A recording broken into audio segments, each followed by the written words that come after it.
Once upon a time, in a quiet village tucked between two hills, there lived a young girl named Adama.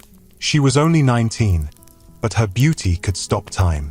Her skin was smooth and dark like ripe mango peel, her eyes round and soft like a baby's, and her voice, when she spoke, was gentle and kind, like a stream flowing through dry land.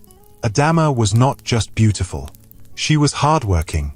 Every morning before the first cockcrow, she would fetch water, sweep the compound, and prepare the morning meal. She lived with her Uncle Ozoamina, and his wife, Aunt Neka, along with their two daughters, Ngozi and Chinyere. Adama's parents had died in a fire when she was just 11. Their house had burnt to the ground while they were asleep. Since then, she had lived under her uncle's roof, if you could call it living. To Uncle Ozoamina and his wife, she was more of a housemaid than a child. "Adama, come and wash these plates now." Aunt Neka would shout even if Adama had just finished cooking. "Adama, you think because people say you're fine, you will open your legs and fly out of my house? Foolish girl," she would hiss with her hand on her waist. But Adama never replied.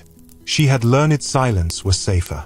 If she talked back, she would sleep outside. If she cried, they would say she was pretending. Despite all of this, she remained kind.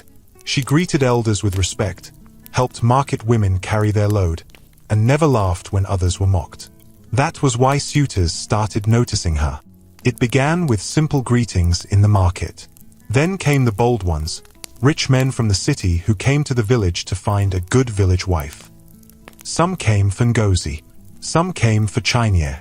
But after seeing Adama in the kitchen or passing with firewood on her head, their minds changed. "I thought you said your daughters were beautiful," one man whispered to Uncle Ozoamina, not knowing Adama was his niece. "I'm not here for them. I want to know the girl with the calm eyes," another had said, pointing at Adama from his tinted car. That evening, the entire house turned into thunder.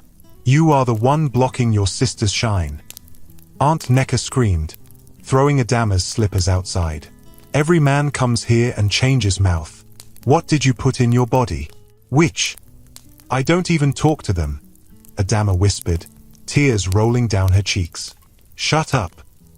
Uncle Ozoamina barked. "Don't stand there like a carved stone. Who asked you to talk? Since you have refused to respect yourself, I will make sure you never smell marriage. You will marry a madman if possible." Adama looked up at him slowly, hurt flashing in her eyes. Uncle Ozoamina saw it and slapped her. "Don't look at me like that again. You think you're something because of small beauty?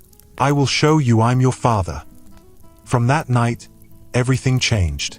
Aunt Neka no longer let her eat with the family. She locked the bathroom door and told Adama to bathe at the backyard tap. Ngozi and Chinyere mocked her whenever visitors came. "Go and wear your rag. Maybe one rich man will propose again," Ngozi said one evening, laughing as she poured soapy water on the floor Adama had just cleaned. Chinyere joined. "ABIO. Let her parade her hips like she did last time when that politician's son came." Adama said nothing. She bent down again and wiped the floor quietly, but something inside her started to crack. One Saturday afternoon, a stranger came to the house. He had dusty clothes, a wooden walking stick, and a crooked hat pulled low over his face. He looked tired, maybe even injured. The whole neighborhood watched as he limped into Uncle Ozoamina's compound. The man didn't speak much. He only whispered to Uncle, and Uncle's eyes lit up like he had seen treasure. "You're serious? You want to marry her?" Uncle asked the beggar, pretending to whisper. "But you have nothing." "I have enough for someone who is humble," the man replied softly, his voice strange, calm, yet confident. They shook hands like they were sealing a business deal. That night, Uncle Ozoamina called a family meeting. "Adama, sit down," he said. "We have found a husband for you." Adama turned slowly. "Who is he, Uncle?" "You don't need to ask questions. He is willing to take you as you are. No bride price, nothing. Just carry your cursed beauty and go." Ngozi snorted. "Let her ask now. Maybe she wants Dangote's son." "Shut up, all of you," Aunt Neka snapped. We are doing her a favor. In fact, the wedding is in 2 weeks. Adama stared in silence. 2 weeks? Without knowing who he is? Without my consent? You're lucky we're even telling you, Aunt Necker said. We can as well throw you out tonight. Adama didn't sleep that night. She lay on her thin mattress, staring at the zinc roof as wind whistled through the holes. Her heart pounded. Was this her life? To be married off to a crippled stranger while her cousins lived freely?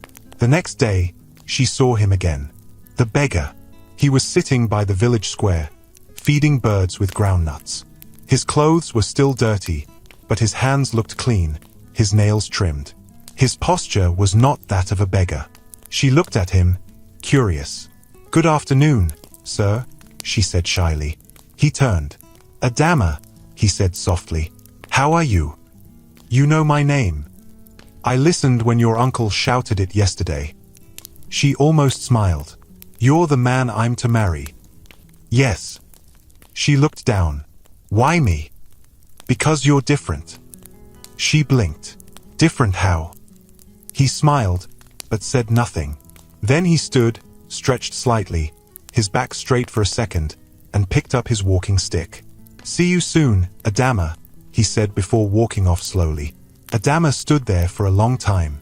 That evening, her cousins mocked her again. "I heard you were talking to your beggar husband," Chinier teased. Adama said nothing. "You better get used to using leaves. He can't even afford tissue paper," Ngozi added. Still, Adama said nothing. Inside her heart, something was shifting. The shame still hurt. The betrayal still stung. But deep inside, she began to feel a strange kind of peace. Not joy, not happiness, but peace. Like her life was about to change. She didn't know how. She didn't know when. But somehow, she believed it wouldn't end the way they thought.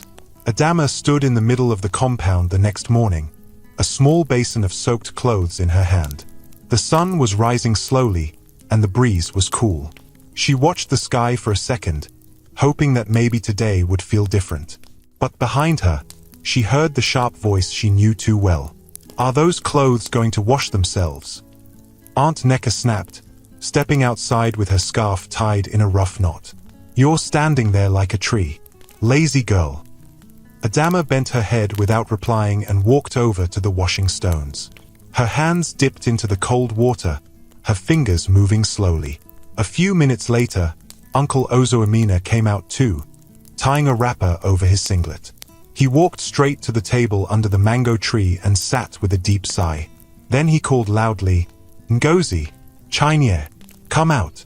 Let's have a meeting." The two girls ran out quickly, fixing their wrappers and rubbing sleep from their eyes. Adama didn't stop washing, but she listened. She didn't need to be part of the meeting to know it was about her. "I met with the man again," Uncle said, his voice low but firm. "He's ready." "You mean the beggar?" Ngozi asked, her face twisted in disgust. "Yes," Aunt Necker replied sharply.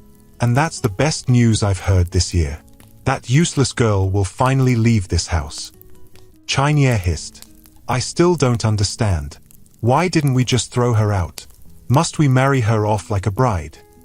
Throw her out and let one foolish man come back for her later?" Aunt Necker replied, "No. This way, she will enter shame fully. By the time people hear she married a crippled beggar, nobody will ask of her again." Uncle Ozoamina nodded. "That's right. And no man will say we treated her unfairly. Let the village think we gave her a husband out of pity." Adama's hands paused inside the water. They were selling her off like an old pot. She looked up quietly, but nobody was watching her. They were too busy smiling, planning her pain. That evening, the beggar came again. This time, he walked into the compound slowly, limping the way he always did, with his hat pulled down. But he greeted everyone politely. "Good evening, sir," he said to Uncle Ozoamina. "Good evening, Ma. You've come again?" Aunt Necker asked, pretending to smile. "Yes, I came to discuss the arrangements." Adama stood at the far end of the house, her eyes fixed on the visitor. Her hands held a broom, but she wasn't sweeping. "Have you brought what we discussed?" Uncle asked quietly, looking around as if he didn't want the neighbors to hear. The man nodded. "Yes. It's not much, but I brought the token." He opened a small nylon bag and gave Uncle a worn envelope. Uncle opened it fast and counted the cash with his fingers. His eyes brightened. "This is okay," he whispered. "The wedding will be next week Saturday." Adama felt her stomach twist. They had agreed, like traders in the market, and she was the item. Later that night, Adama sat alone behind the house. The moon was half full, and the stars above looked like quiet eyes watching her. She hugged her knees to her chest and didn't speak. She just listened, to the frogs, to the wind, and to the distant voice of Ngozi and Chinyere laughing inside. Suddenly, a shadow appeared beside her. "You're not sleeping," the voice said gently. She turned quickly. It was him, the beggar. She stood up immediately, shocked and confused. Why are you here?" "I was passing by," he said. "I saw you sitting alone." She stared at him. "You shouldn't be here. If my uncle sees you." "I know," he said. "I'll go soon. I just wanted to talk." "About what?"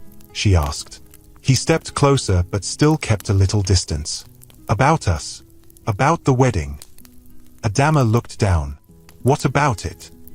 "I know this isn't what you wanted," he said softly. "I know you're not happy." She didn't reply. "But I want you to know," he continued. "I won't force you into anything. If you want to leave after the wedding, I will let you go." Adama raised her head slowly. "Why would you say that?" "Because I'm not here to punish you," he said. "I just wanted someone who could look beyond my face. Someone who would treat me like a human being, not an object of pity." She blinked. "From the first day I saw you," he said, "you didn't laugh when the children mocked me. You didn't turn away when I asked for water. You greeted me with respect." She swallowed hard. "That's what I was taught." He nodded. "And that's why you're different." She stepped back, her voice breaking. "But I didn't ask for this. I didn't ask to be married off like a burden." "I know," he whispered. "And I'm sorry." They stood in silence. Then, he bowed slightly. "Good night, Adama."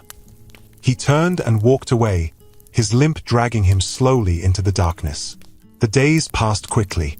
Aunt Neka made sure Adama's life was harder than ever. She gave her the worst chores, shouted at her for no reason, and even slapped her once for walking like a princess. "You better bend that proud neck before your husband breaks it for you," she shouted. Ngozi and Chinyere watched with smiles on their faces. They had stopped pretending. They were happy to see Adama suffer. One afternoon, while Adama was sweeping the compound, a group of women passed by. They pointed and whispered. "That's her," one of them said. "The girl marrying the cripple." Another laughed. She thought her beauty would take her far. "Now look at her." Adama kept sweeping. Her hands moved faster, but her eyes were wet. Later that evening, Aunt Neka called her inside. "Come and see what you will wear on that day." She threw a plastic bag on the bed. Adama opened it slowly. Inside was an old lace gown, torn at the sleeve and stained at the bottom. This is not even clean," she said softly. "Do you want me to buy new clothes for a wedding I didn't plan?" Aunt Neka snapped. "Be grateful I gave you something." Adama looked down. "Can I at least fix it?" "Fix what?" Ngozi laughed from the corner. "So you can look like a queen beside your beggar king." Chinyere joined. "Don't worry. Nobody will be looking at you. They'll be watching to see if your husband will fall on his way to the altar." They burst into laughter. Adama held the bag and walked out quietly. That night, she sat alone again. The gown was beside her, folded on her lap. She touched it gently, wondering if this was what her life had come to. A voice broke her thoughts. "You should sleep." She looked up. It was him again. "You like appearing at night," she said, her voice tired. He smiled faintly. "It's the only time I can speak to you without being chased away." She gave a small nod. He sat on a low stone nearby. "Are you afraid?" She hesitated. "I'm not afraid of you. I'm afraid of what comes next." He looked at her, eyes calm. "You're stronger than you know." She stared at him. "Why do you talk like someone who's not what you appear to be?" He smiled, but didn't answer. She narrowed her eyes. "Who are you, really?" "I'm the man who wants to marry you," he said. "That's not an answer." He stood. "Maybe one day, I'll give you the real one." Then he left, disappearing into the dark like a ghost. The night before the wedding, Uncle Ozoamina held a small gathering in front of the house. Just close family and a few neighbors. He stood proudly, talking as if he had done something great. "I didn't want to talk before," he said loudly, "but now let me speak. That girl, Adama, has been under my roof for years. I fed her. I clothed her. And now, I'm giving her to a man who accepts her with her pride. A man who is kind enough to marry her without demanding anything." Some people nodded. Others stayed quiet. "But let this be a lesson," he continued. "Beauty without respect leads to nothing." Adama sat at the side, wearing a plain wrapper and holding her knees. Her face was blank. In her heart, she was waiting for tomorrow. Not with joy, not with fear, but with the kind of silence that comes when you have nothing left to lose. The sky was gray the next morning. Not cloudy enough for rain, but dull enough to match how Adama felt inside. She stood by the water tank behind the house, her hands inside a bowl of soapy water. She was washing her only good wrapper. Her fingers moved slowly, almost as if she didn't want the wrapper to get clean. Maybe if she delayed long enough, the wedding would be cancelled. Maybe something, anything, would happen to stop it. But she knew better. Nothing ever saved her. Not when her parents died. Not when she came to live with Uncle Ozoamina. Not even now. From the window, she heard voices. "Ngozi, bring out the second bench," Aunt Neka shouted. "And tell Chinyere to clean the sitting room. What if guests start arriving early?" Adama continued washing, not bothering to look up. She knew the wedding would be a small one. No decorations. No celebration. Only a few family members and maybe the pastor, if he didn't change his mind last minute. As she spread the wrapper on the line, she noticed something strange. There, across the compound, sitting under the mango tree again, was the beggar. Obinna. He wasn't limping today. He was sitting calmly, reading a book. The cover was black. Thick. It didn't look like something a poor man would carry. Adama paused. She stepped back slightly, trying not to be seen. She tilted her head. Yes, he was turning the pages gently, with the confidence of someone who had read many books before. Why was a crippled beggar reading a hardcover book like a professor? Then, as if he sensed her eyes on him, Obinna looked up. Their eyes met. He didn't panic. He simply closed the book slowly and gave her a small nod. Adama blinked. She turned and walked away, her heart beating faster than it should have. That was not the first time she had noticed something odd. The day before, she had seen him fixing a broken kettle outside the neighbor's house. The kettle had no handle, and its lid was missing. But within minutes, Obinna had tied the lid using a thin metal wire and made it work again. She had watched from a distance, pretending to sweep. And that was not all. 3 days ago, a madman was shouting near the market. Everyone avoided him, but Obinna had walked up to him, whispered something in English, and the man became calm. Completely calm. That moment had stayed in Adama's mind. The beggar could speak fluent English. So who exactly was she marrying? That evening, as the sun started to go down, Adama sat outside peeling cassava for the evening meal. Her fingers moved slowly, and her mind was far away. "Do you think he will faint tomorrow?" Ngozi asked, walking past with a tray of cups. Chinyere giggled behind her. She better pray he doesn't collapse at the altar. Or worse, crawl to her on both knees. They both laughed and walked away. Adama didn't move. But inside her, something was shifting. Her heart was no longer just afraid. It was also curious. Deeply curious.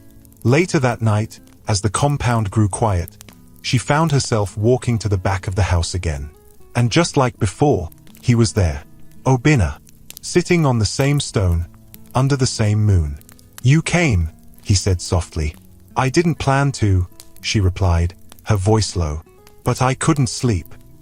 He moved slightly, making space for her. "You can sit if you want." Adama stayed standing. "I saw you reading today." He smiled. "I read a lot." "Where did you learn to speak English like that?" she asked. He paused, then said, "From school." "What kind of school?" "A good one." She crossed her arms. "You keep speaking in circles." "I'm not trying to hide anything from you," he said. "Then who are you?" she asked. "Because I don't believe you're a beggar. You act different. You talk different. You walk different sometimes." Obinna looked at her quietly. Then he said, "Maybe I'm just good at pretending." "That's not funny," she replied. "I didn't mean it as a joke." They stood in silence for a while. Then Adama whispered, "Are you punishing me?" "No," he said quickly. "I would never do that."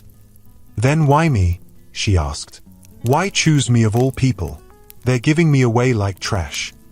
"You're not trash," he said firmly. "You're gold. They just don't know how to value you." She swallowed. "I didn't choose you because you were poor or weak," he said. "I chose you because you had a good heart, even when you had no reason to." Adama blinked, her eyes hot. "I've been watching," he added. "Not in a creepy way. Just observing. You helped an old woman cross the road when everyone else ignored her. You stopped a boy from killing a lizard because you said, 'Everything deserves to live.' You smiled at me the first day we met. That was before I knew you were my future husband," she muttered. He chuckled lightly. "Fair enough." She finally sat down beside him. "Can I ask you something?" "Anything." "What happens after the wedding?" "What do you mean?" "Do I go with you? Do we sleep in the bush? Or under that tree you like so much?" He looked at her. "You'll come with me. But I promise you, you won't lack shelter. You'll be safe." She looked away. "That's still not an answer." He nodded. "You'll understand everything soon." Adama sighed. "Why do I feel like I'm walking into something big, and I don't even know what it is?" Obinna stood up slowly. "Because you are." He turned to leave but then paused. "Good night, Adama." "Good night." The morning of the wedding came with silence. No drums, no music, no visitors. Only quiet footsteps, hushed voices, and fake smiles. Adama sat inside the small room she had known for years, staring at herself in the cracked mirror. The torn lace gown hung loosely on her shoulders. Aunt Necker had given her old powder to use, and her lips were dry. She looked like a bride that was being punished. Aunt Necker entered. "They are waiting. Come out." Adama stood up slowly. As she stepped into the small sitting room, she saw Uncle Ozoamina, Ngozi, Chinyere, and 3 neighbors sitting like they were in a funeral. The pastor stood near the door, checking his watch. Obinna was there too. He wore his usual ragged clothes, but today they looked cleaner. He still held his walking stick, but his shoulders were straight. They brought out the table and placed a Bible on it. "Let's start," the pastor said. "Time is going." The pastor opened the Bible and read a short verse about love and patience. His voice was fast, like someone reading because he had to, not because he believed in what he was saying. Then he asked, "Do you, Obinna, take Adama as your wife?" "I do," Obinna said calmly. "And you, Adama, do you take Obinna as your husband?" Adama's throat was dry. She looked at him. Then she looked around the room. Her uncle's eyes were cold. Her aunt's face was hard. Her cousins were smirking. But Obinna's eyes, they were kind. She whispered, "I do. By the power given to me, I now pronounce you husband and wife," the pastor said quickly. "You may go." That was it. No clap, no cheer, no rice, just silence. Obinna turned to her and said, "Let's go."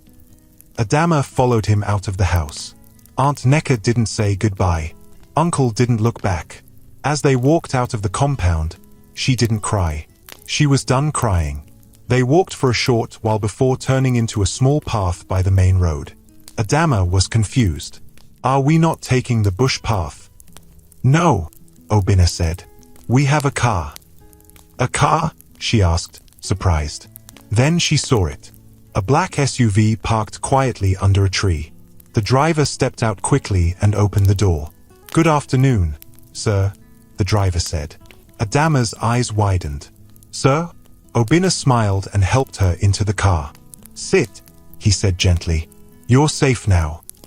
As the car pulled away from the village, Adama sat in silence, her hands folded on her lap. Her heart was beating fast. This was not how poor men lived. This was not how beggars behaved. And yet, here she was, sitting beside the same man who had once begged for food at the market, but now had a driver and an air-conditioned car. She turned slowly to him. Obina, she said. Yes. Please tell me the truth. He looked at her. She whispered, Who are you? The SUV moved smoothly along the road, quiet inside but loud in Adama's chest. Her heart kept beating fast, her palms still sweating. She had just said I do to a man she didn't know. A man the whole village believed was poor. But now, they were sitting in a clean, black SUV with air conditioning and a driver who called her husband sir. Adama couldn't hold it anymore. She turned to him again. Obina, please. This doesn't make sense. He turned to her, calm as always. What doesn't make sense? She looked around the car, then pointed. This. The car. The driver. Even the way you're sitting now. He didn't say anything. You are not a beggar, she whispered. You've never been. He smiled softly. I never said I was. Then who are you? Her voice was sharp now. Because I married a beggar today. But the man I'm sitting beside now is not a beggar. He's something else. He looked out the window for a second, then looked back at her. My name is Obina Nwachukwu, but that part is true. Everything else, I had to hide. Adama blinked. Obina Nwachukwu? Wait, why does that name sound? You may have seen it on the news, or on one of the big company boards in Lagos. Adama's mouth slowly opened. No, no, no, no. Yes, he said, gently nodding. I own Nwachukwu Group of companies. She covered her mouth. Wait, that's the company that owns half of the transport stations in the east. He nodded again.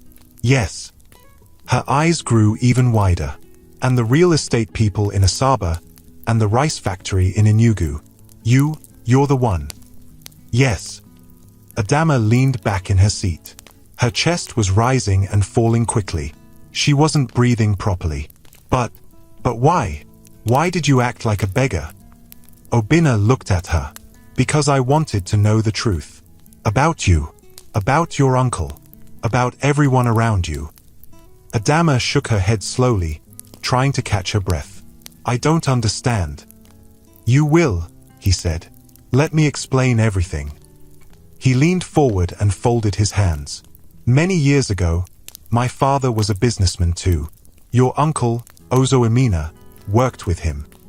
Adama's head snapped up. Yes, Obina continued. Your uncle was the middleman in a land deal between my father and a royal family. But he was greedy. He forged signatures, collected the land money twice. By the time my father found out, it was too late. The land was gone, the title was fake, and our name was dragged through the mud. My father lost millions. Adama's mouth stayed open. He got sick not long after, Obina added. The stress killed him.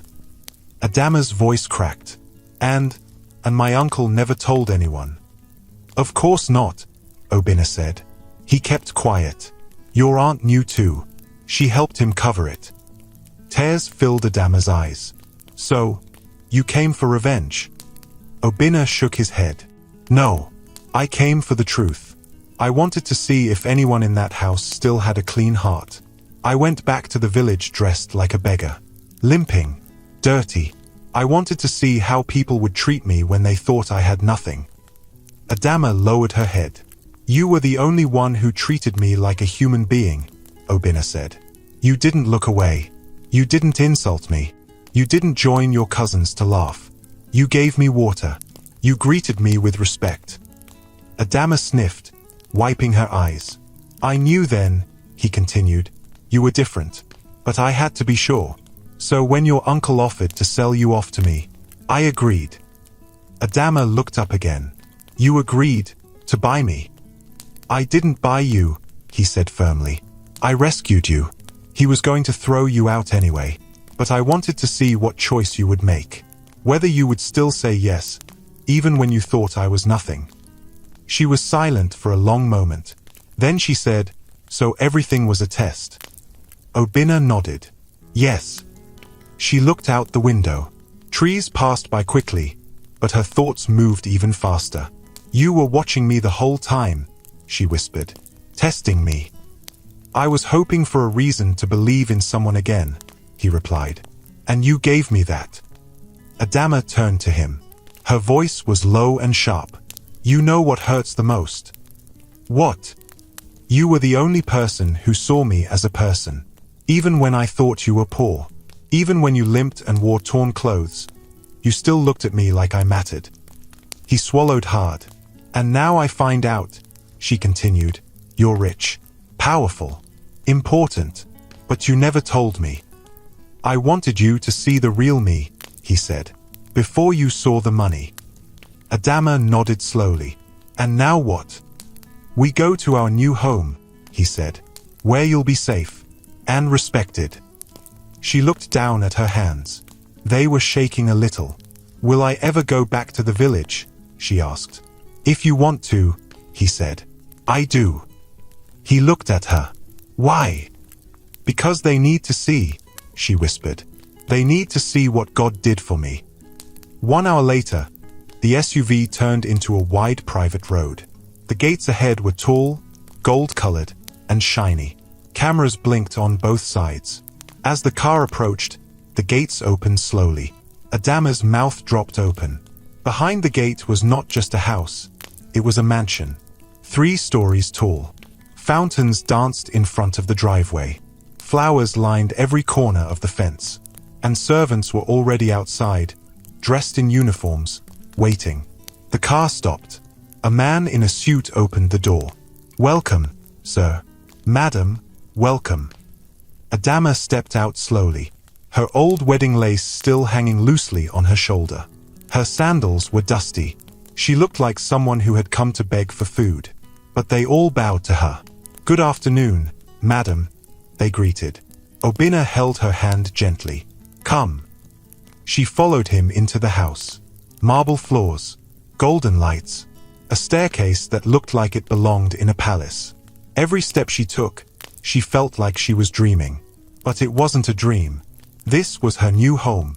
Later that evening, after she had bathed and changed into fresh clothes, she stood on the balcony looking at the garden below. Obina came beside her. She turned to him. So, what now? He looked at her. Now, you live. You breathe. You heal. She nodded. And them. Your uncle and his family. Yes. Obina's jaw tightened a little. What do you want to happen? I want them to know I'm not the failure they thought I was, she said. But I don't want revenge. He smiled gently. Then you're already better than them. Adama looked down at the ring on her finger. It was simple. Silver. Yet it felt heavier now. She turned to him again. Thank you for seeing me. He nodded. Thank you for being you. She looked out at the sky. Stars were beginning to show. She whispered, tomorrow, can we go back to the village? Obina raised a brow. So soon? I want to see their faces, she said, her voice calm but firm. I want them to see the beggar and the bride. Adama didn't sleep much that night. She tried to close her eyes, but her mind kept turning. So many things had happened in one day. That morning, she was the poor orphan bride nobody wanted. By nightfall, she was in a mansion. Married to a man the world thought was a beggar, only to discover he was one of the richest men in the country. It didn't feel real. She stepped out to the balcony again and looked at the sky. The stars were out, clear and bright. A soft breeze brushed her cheeks. She hugged herself and took a deep breath. From behind, she heard his voice. "You should be resting." She turned around. Obinna stood in the doorway. He had changed into a simple white shirt and black trousers, but he still looked calm, still the same man she had spoken to so many times in the dark corners of her uncle's compound. "I couldn't sleep," she said. "Same here," he replied. He walked over and stood beside her. They both looked at the garden below. "Do you still want to go back?" he asked gently. "Yes." He nodded. "Then we'll go in the morning." Adama looked at him. "Will they believe it's real?" "They won't have a choice," he said. "You'll be standing in front of them." "I don't want to make noise or brag," she said quietly. "But they need to know that what they tried to destroy was protected." "They'll see it for themselves," Obinna replied. "That's enough." They stood there for a moment, saying nothing. Then Obinna turned to her. "We'll leave after breakfast. It's about 2 hours from here." Adama nodded. Then she whispered, "Thank you." "For what?" "For not throwing me away like they did." He looked at her. "You were never the problem, Adama. You were just the easiest to blame." By 9 a.m., the next day, the black SUV was ready. The driver stood by the door, waiting. Obinna was dressed in a fitted blue suit with dark sunglasses. He looked nothing like the man who used to limp around the village in torn slippers. His presence alone was loud. Adama wore a simple but beautiful gown, white with gold beads along the sleeves. Her hair was brushed and tied up, and her skin glowed softly under the morning sun. The staff stood outside, bowing as they passed. The gate opened slowly, and the SUV rolled out. Inside the car, Adama held her fingers tightly in her lap. She wasn't nervous. She was just full of things she had never said. "Do you think they'll come outside when we get there?" she asked. "They won't have a choice," Obinna replied. "What if they insult us again?" "They can't," he said, calmly. "Not this time." Adama stared out the window. Trees passed quickly, houses blurred behind them. Her village was coming closer with every mile. But her heart was not the same. The village square was unusually quiet when the SUV drove in. Children stopped playing and pointed. A few old women dropped their baskets and squinted. People whispered. Some stepped out of their shops. "Who's that?" someone asked. "I think it's a minister," another said. "Or a government person." Then the car stopped right in front of Uncle Ozoamina's house. The door opened. Obinna stepped out first. Tall, calm, unshaken. Then Adama followed, and the entire village gasped. Aunt Neka was standing at the gate, holding a broom. She froze. Ngozi ran out, dressed in a wrapper, and stopped halfway when she saw them. Chinyere peeped from the window, then ducked immediately, and Uncle Ozoamina slowly walked out, his face pale. Adama didn't say anything. She just stood there, peaceful, whole, strong. Obinna turned to the driver and said, "Bring it." The driver opened the back of the SUV and brought out a small box. He carried it to Obinna and stepped back. Obinna held the box in both hands and walked toward Uncle Ozoamina. Nobody spoke. The entire street was watching now. Even passers-by had stopped to look. Obinna handed the box to him. "This is for the debt your family owes me." Uncle Ozoamina didn't take it. What is this?" he asked. "It's not money," Obinna said. "It's the truth." Adama stepped forward. She looked her uncle in the eye. "You called me cursed," she said quietly. "You said I would marry a madman. You told the world I was nothing." Nobody moved. "And yet," she continued, "God still remembered me." Tears filled her eyes. "I didn't come here to insult you. I came to show you that even when people try to bury a seed, it can still grow." Aunt Neka opened her mouth but said nothing. Ngozi stepped back and entered the house. Adama turned to her cousins. You laughed at me. You called me names. You said I would beg to eat. They looked away. But today, she said, I came to give, not to take. She reached into her bag and brought out another small envelope. She walked over and placed it on the bench beside the house. For you and your daughters, she said to Aunt Necker. Buy something nice. Aunt Necker's lips trembled. Then Adama faced the crowd that had gathered. I'm not better than anyone here, she said. I'm just proof that your story doesn't end where others leave you. Then she turned and walked back to the SUV. Obinna followed quietly. The driver opened the door. And just before she stepped in, she turned around one more time. Thank you for kicking me out, she said to her uncle. If you didn't, I would never have walked into my real life. The door closed. The car drove away, and the village remained frozen. In the car, Adama sat back, breathing slowly. Obinna looked at her. You didn't have to give them anything. I know, she said, but I needed to. Why? Because if I left them the way they are, she said softly, then I would become like them. Obinna smiled. You're nothing like them. Adama nodded. Then she said, thank you for taking me back there. You were the one who faced them, he replied. She turned to him, voice low. You know what I felt when I saw their faces? What? Pity. He was quiet for a moment. Then he said, that means you're free. She looked at the trees passing outside. Now I'm ready, she said. Ready for what? He asked. For whatever comes next. Adama stayed silent for most of the ride back. Her head rested gently on the car window, but her mind was still in the village. She kept seeing Uncle Ozoamina's face, shocked, confused, frozen. She remembered the way Aunt Necker's lips trembled, and how Ngozi had quickly disappeared inside the house, like a thief caught red-handed. But what stayed with her most was how peaceful she had felt when she said, thank you for kicking me out. That single sentence had healed something deep inside her. Obinna didn't say anything either.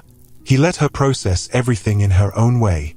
The only sound inside the car was the soft hum of the engine and the distant chirping of birds outside.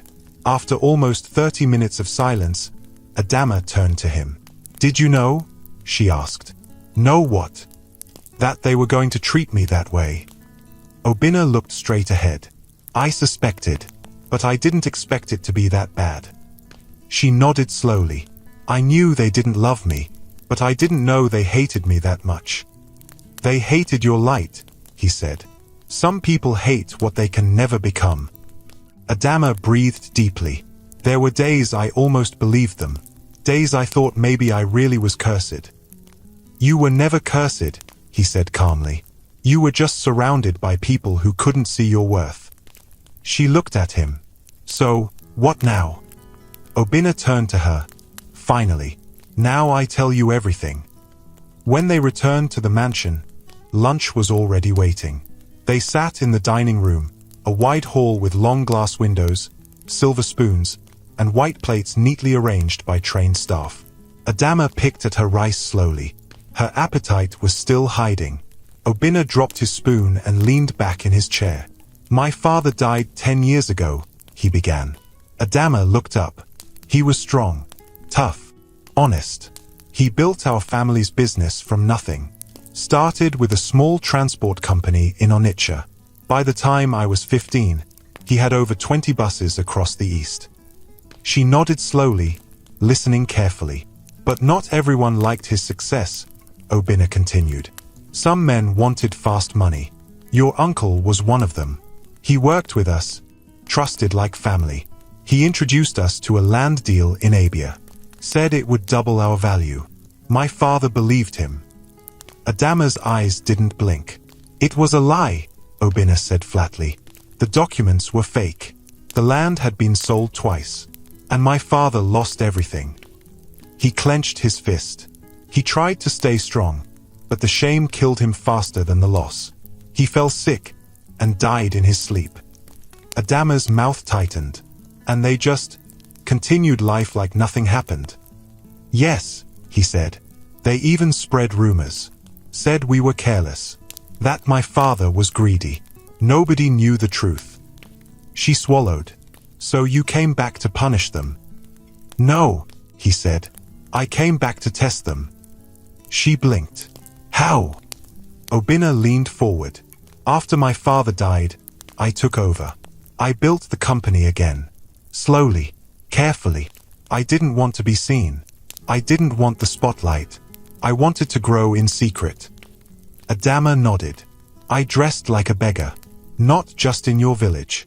I went to many places. Watched how people treated strangers. I gave some of them jobs later. Helped some disappear from poverty. But I was looking for something more. Adama tilted her head. What were you looking for? He looked straight into her eyes. Someone real. She paused. Real how? Someone who wouldn't see my money, he said. Someone who wouldn't try to impress me.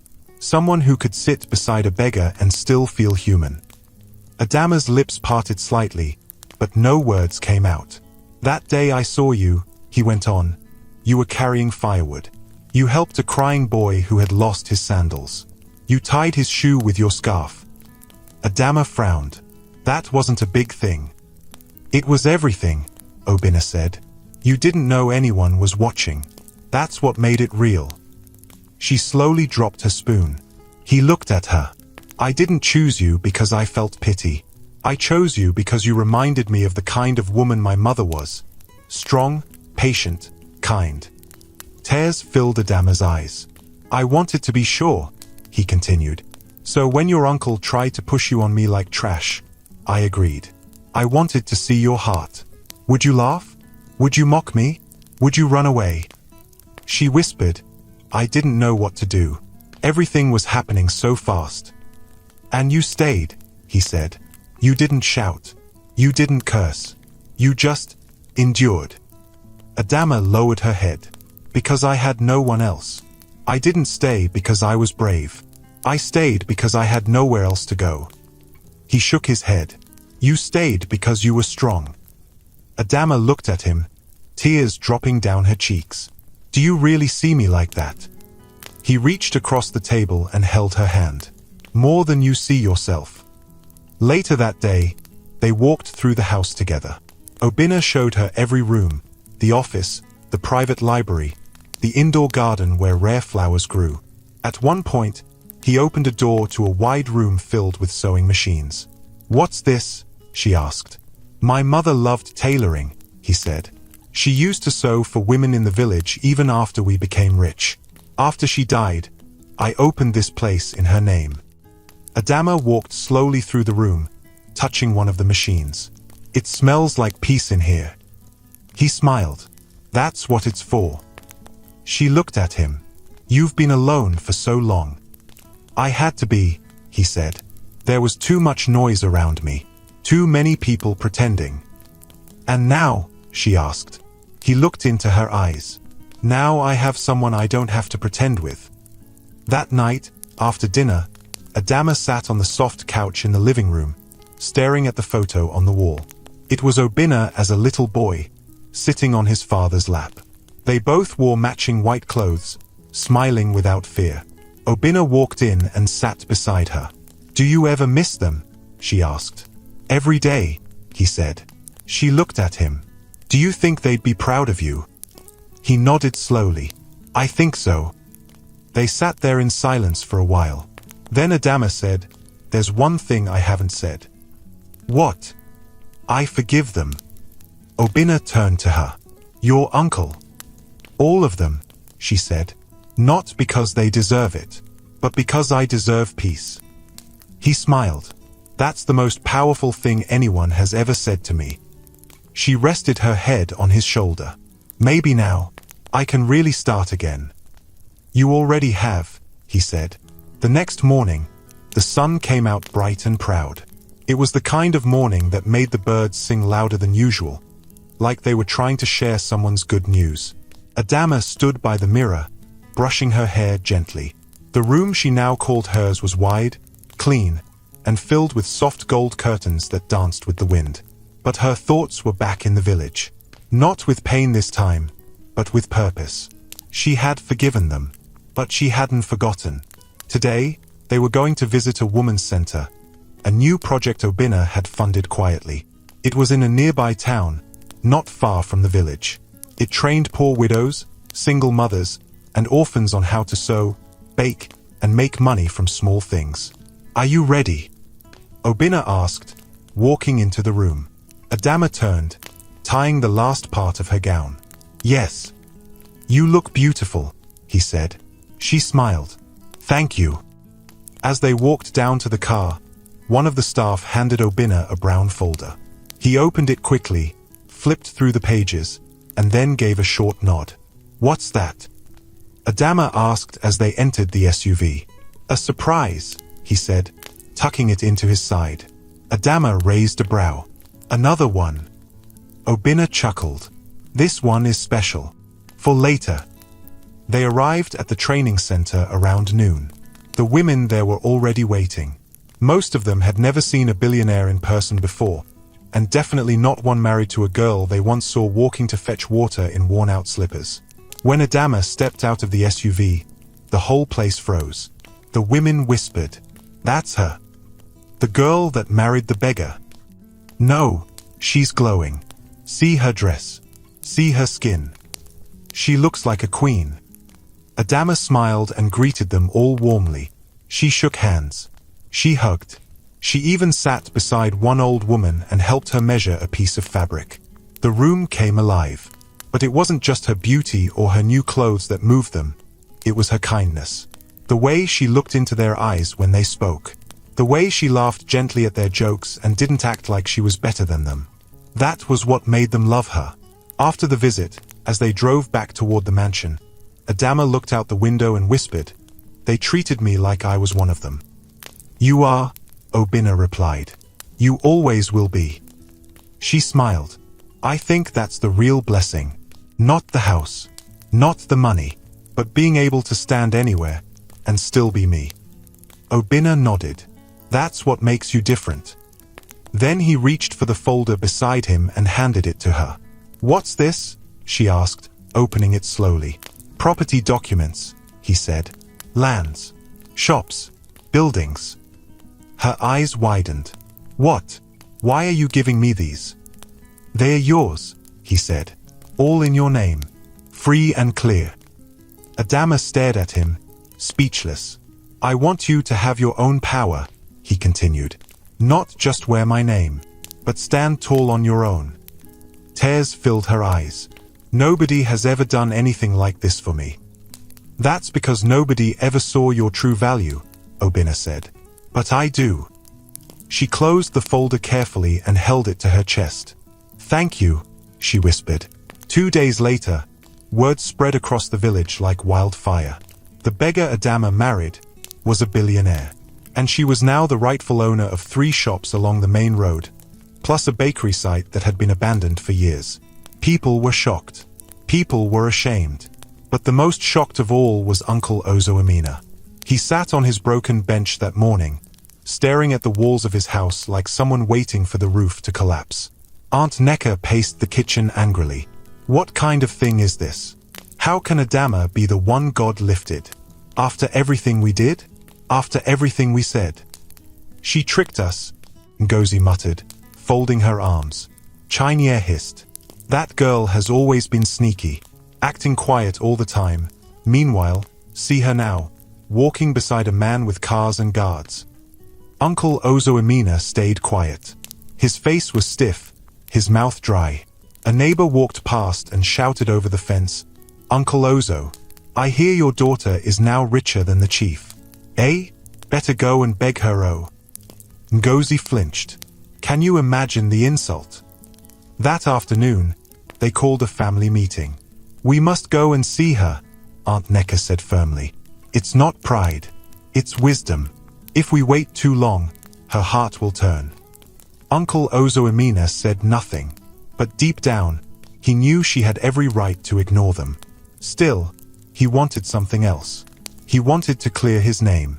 So he wrote a short letter and told a young boy to deliver it to the mansion. Adama was surprised when the boy brought the note. She opened it, read the shaky handwriting, and paused. "What is it?" Obinna asked, coming beside her. "It's from my uncle," she said. "He wants to talk." Obinna took the letter, read it too, and then looked at her. "Do you want to see him?" She folded the letter and placed it on the table. "Yes."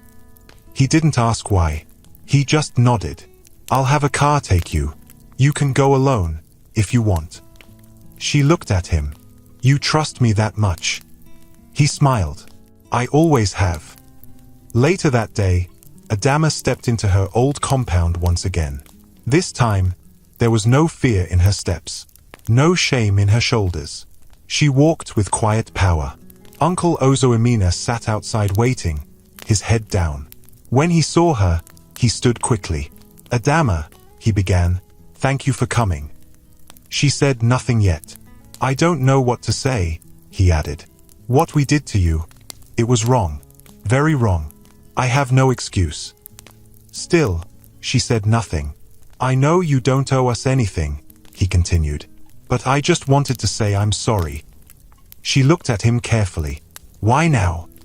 "Because I see the truth now," he replied. "You weren't the problem. We were." From behind the door, Aunt Neka peeped. Ngozi and Chinyere stood in the shadows. Adama turned slowly to them. "You all said I was cursed. You made me feel like I was a mistake." They didn't speak. "But even if you hated me," she said, "you didn't have to sell me off like a slave." Tears ran down her cheeks. "You didn't have to throw me away just because other people saw something good in me." Uncle Ozoemena lowered his head. "I forgive you," Adama said at last. "But don't ever treat anyone the way you treated me. Not even a stranger." She reached into her bag and brought out a small envelope again. "Use this to repair the leaking roof," she told him, "and maybe fix the broken bench." He tried to speak, but she turned and walked away. That night, back in the mansion, Adama sat beside Obinna on the balcony. "I did it," she said. "I know," he replied. "Do you think they'll change?" "Maybe," he said. "Maybe not. But you did your part. That's what matters." She leaned into him, resting her head on his shoulder. "Sometimes, I still feel like I'm dreaming." He smiled. "You're not." "I used to think I would die poor in that house," she whispered. "But now look at you," he said. "You've become the kind of woman people write about." She laughed softly. "Or gossip about." He chuckled. "Either way, you're shining." Adama closed her eyes. And for the first time in her life, she felt whole. It had been 3 weeks since the day Adama returned to her village in glory. 3 weeks since she stood in front of the people who once laughed at her, and showed them that she was no longer the girl they tried to crush. 3 weeks since she forgave the people who broke her. But to Adama, it still felt like yesterday. Not because she was holding on to the pain. No. But because every morning she woke up and saw the woman in the mirror, she smiled. The old Adama was gone. The new Adama had risen, not because of money, not because of fancy clothes, but because she had walked through fire and didn't burn. And now, she wanted to help others find that same light. One sunny morning, she stood in the center of a half-built compound. The cement blocks were stacked neatly. The foundation was strong. The sound of hammers and shovels filled the air. Obinna stood beside her, holding a water bottle. "This will be the women's hostel," she said, pointing. "For those who have no homes." He nodded. "And that side?" "A skill center," she said proudly, "where they'll learn tailoring, soap making, food processing, anything that can help them grow." He smiled. "You've turned your pain into purpose." She looked at him. "Isn't that what life is about?" He said nothing. He didn't need to. The look on his face said everything. Pride, love, respect. Not many people could take wounds and build bridges with them. But she did. Later that week, Adama was invited to speak at a gathering of young girls in the town hall. Most of them were between 13 and 18. Orphans. Poor. Abandoned. Forgotten. When she stepped into the room, there was silence. She didn't wear makeup. She didn't wear gold. She wore a simple white gown and black flats, but her presence filled the room like a calm fire. They clapped, not loudly, but with meaning. When she took the microphone, she smiled gently and said, "My name is Adama. And just like you, I didn't have much." The hall stayed quiet. "I lost my parents when I was 11. I was moved from place to place like a sack of beans. I ate leftovers. I wore old clothes. I slept on torn mats." Some girls lowered their heads. Others wiped their eyes. "But let me tell you what I didn't lose," she continued. "I didn't lose my kindness. I didn't lose my heart." She looked around the room slowly. "People will call you useless. They'll say you're too poor, too quiet, too weak. But listen to me carefully." The room leaned in. "You are not too anything. You are enough." She paused. "You don't need a rich man to save you. You don't need a title to make you important. Just be good. Just stay kind. Help others. Work hard. And when the door finally opens for you, because it will, walk in with your head held high." The whole hall clapped. Some girls stood. One girl ran forward and hugged her. And Adama hugged her back, whispering in her ear, "I believe in you." Later that night, Obinna sat with her on the balcony, both of them sipping tea. "That speech was powerful," he said. "I was just speaking from my heart," she replied. "That's why it worked." She looked at him. "Sometimes I still wonder what would have happened if you never came to that village." He smiled. "Then maybe you'd still be in that compound, sweeping the floor and eating cold food." She chuckled. "Maybe." He reached for her hand. "But the truth is, I was always going to find you." She looked at him. "Why?" "Because good hearts always shine," he said, "even if it takes time." She grew quiet. Then she whispered, "I want to go visit my parents." Obinna nodded. "Tomorrow?" "Yes." The next day, she dressed in a blue wrapper and tied her head with a matching scarf. No driver. No SUV. Just her and Obinna in a small car. They drove to the edge of the village, where her parents had been buried under a mango tree. The grass had grown tall. The earth was dry, but the spot still felt sacred.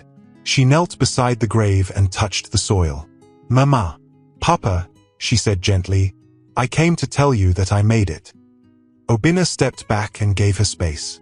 "I'm not hungry anymore," she whispered. "I'm not sleeping outside anymore. The people who mocked me, they now greet me with respect. But more than that, I'm happy, truly happy." She wiped a tear from her cheek. "Thank you for watching over me. Thank you for teaching me to love others, even when I had nothing. I still carry your words. Every day." She stood slowly. Obinna walked to her and held her hand. They stood there, silent. Then she said, "Let's build a small shelter here. For people to come and rest. Let's plant flowers. Let's make this place beautiful." He nodded. "We will." Months passed, and the story of the beggar's bride spread across towns. Some said she married a madman. Others said she was a prophetess who saw the future. But those who knew the truth knew this. She was simply a girl who stayed good when life was unfair. And because of that, she was rewarded. Not just with wealth. Not just with a loving husband. But with peace. And the power to lift others. One afternoon, as she was walking through the new bakery she opened for village women, she stopped beside a young girl kneading dough. The girl looked up nervously. Adama smiled. "What's your name?" she asked. "Chisholm," the girl replied. "Do you like it here?" The girl nodded. "Yes, Auntie." Adama handed her a bottle of cold water. "Do you know why I built this place?" Chisholm shook her head. Adama knelt to her level and said, "Because someone once looked at me and said, 'You're not worth anything.' And I promised myself I'd never let another girl feel like that again." The girl smiled shyly. Adama stood and said, "One day, you'll help others too." That night, Obinna came home with something small in his hand. "A gift," he said. Adama opened the box and gasped. It was a necklace. Silver. Simple. with one word carved into the heart-shaped pendant. Seen. She touched it gently. You remembered, she whispered. Obinna looked at her. I saw you when nobody else did. And I'll keep seeing you. Every day. She wore the necklace. Then she hugged him tightly. Epilogue. A few years later, Adama's foundation opened 10 centers across Nigeria. She spoke in universities. She sponsored orphans. She sat with world leaders. But every time someone asked her, what changed your life? She said the same thing. Kindness. That's it. That's the whole story.